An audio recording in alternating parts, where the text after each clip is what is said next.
Mak Jah, Assalamualaikum. Salam, masalah. Hari-hari cantik Hari-hari memang cantik. Mak Jah, macam biasa rojak satu Mak Jah. Okey, siap. Ni kita nak kasih viral kedai Mak Jah, boleh? Boleh. Wah, Mak Jah ni Pedas guys. ke apa ni? Pedas lah Mak Jah orang Melaka. Rojak buah kan? Ya. Ya, buat satu portion Boleh. Kasih yang terbaik tau Mak Jah. InsyaAllah. Mak Jah hari-hari memang cantik Ya, memang cantik hari-hari. Apa ni Mak Jah, biasa tutup hari apa sini? Hari Jumaat. Jumaat lah, hari-hari buka pukul apa? Pukul 10.30 sampai pukul 6.30 habis lah. Oh ni buah apa je ada ni Mak Jah? Ni buah jambu ada. Lagi?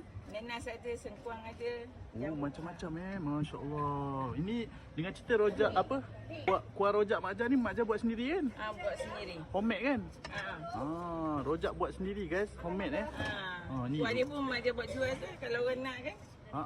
Yelah. Biasa rojak kuah rojak berapa satu bekas? RM12. RM12. Satu botol besar tu lah. Oh mantap. Okey nanti bagi saya satu kuah Boleh? nak buat makan kat rumah. Boleh. Mantap. Mahalnya.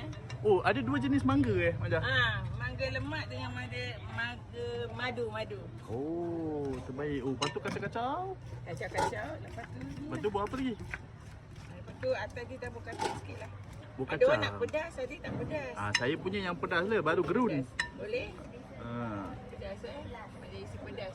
Ya, itu apa? Oh, cili padi. Ha. Wow, rojak ada cili padi Memang gerun lah Mak Jah. Dia makin pedas makin sedap. Kalau makan dengan nasi lagi sedap.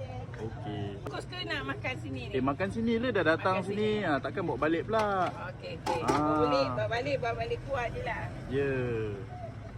Okey, tu dia guys. Ni pedas ni guys, pakai cili kampung tau, jangan main-main. Cili kampung ni.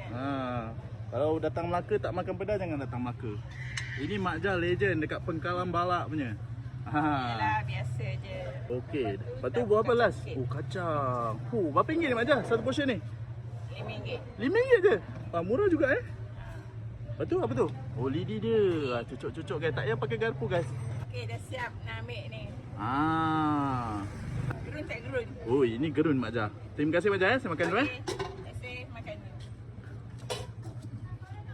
Seri Pantai Mak Jah guys. Rojak RM5, gerun tak gerun.